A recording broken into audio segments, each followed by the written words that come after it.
everybody. I'm talking to you today from our home at the foot of the Appalachian Mountains in Shippensburg, Pennsylvania. It's cloudy, cold. I probably shouldn't be out here doing this, but it's more fun than doing it in the building. Anyway, I got some interesting response on my little paragraph on balance. So I thought I'd talk to you today a little bit more about balance. Don't worry, I hate balance. Balance is the worst word in the English language. It is so boring. Balanced people are the most boring people in the world. Balanced sermons are the most snore-inducing sermons that I have ever heard in my life.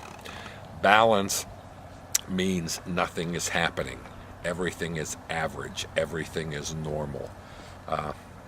Normal doesn't change the world. Average doesn't change the world. If you want to change the world, if you want to change your community, your family, your socks, if you want to change, you've got to be more than average. If you want to do and fulfill everything that's in you to be fulfilled, you've got to go after what is inside of you with all your heart, soul, mind, and strength without worrying about balance. Balance is the equalizer. Balance is the end of everything exciting and everything new. One of my most clear examples of balance is the kite that needs the wind to fly. But like a kite to stay up, people need relationships. The kite needs a string and it needs somebody holding it to the ground, and yet it's free to soar, it's free to fly, it's free to become what it's intended to do and go to the height of what it's able to do. A kite can go as high as the string is long, and it can stand winds as strong as the string can stand. That's much the same with who we are in our lives. We can accomplish as much as our relationships will allow us to accomplish, as much as our commitment to one another can accomplish. If a kite is flying high with a strong wind, all of you who have flown the kite, you know the struggle with the kite pulling away from the string, pulling back on it. It's as though the kite is saying, just cut me loose, and I can really do something great. And yet, if you really cut the string from the kite, rather than soaring like it wants to, the kite will simply fall to the ground. And it is the same with us in our relationships. Yeah, I hate balance, but I love relationships, because it is the relationships that we have with one another that allow us to soar to the height of our extreme giftings. One of my best friends is an apostle teacher, Don Milam, who is also chief acquisitions editor for Destiny Image. Well, he and I have a great relationship. I am extremely prophetic. He is a teacher. So I'm the kite, and he is the guy on the ground holding the string. The string is our relationship. Without me, he would never look up, because he has to look into the spirit realm in order to keep an eye on me. But without him, I'd never touch the ground. And without ever touching the ground, I would ultimately crash into the ground.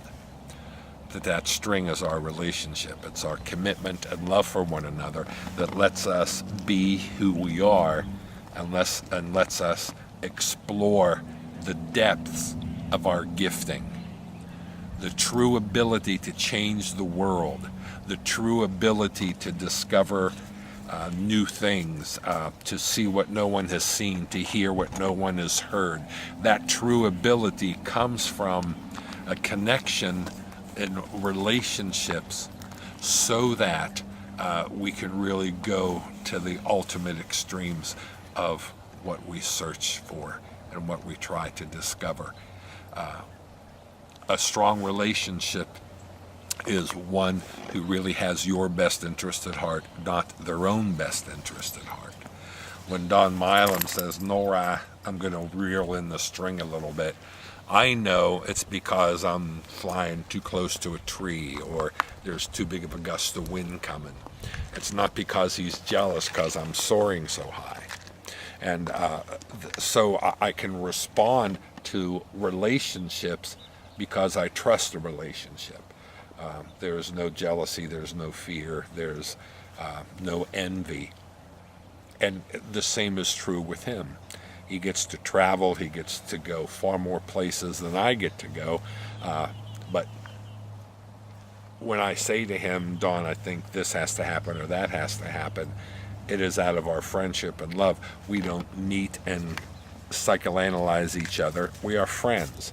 And out of that friendship, the kind of strong bonding relationships automatically come.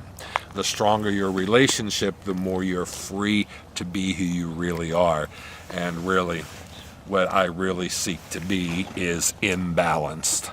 I want to be able to soar the height and the depth and the magnitude of the realm of the prophetic, that multi-dimensional arena where God lives and where he's calling us to. And it is in these multi-dimensional regions where we discover new things. We see new things, and we begin to discover that the salvation we've experienced is just minuscule compared to what he's done for us. So balance, don't go after balance, go after God. And look for those people that you are in relationship with, not assigned relationships, but real time-tested relationships, real struggle-tested, pain-tested relationships that you can really rely on. And then spread your wings and soar with the eagles. Thanks.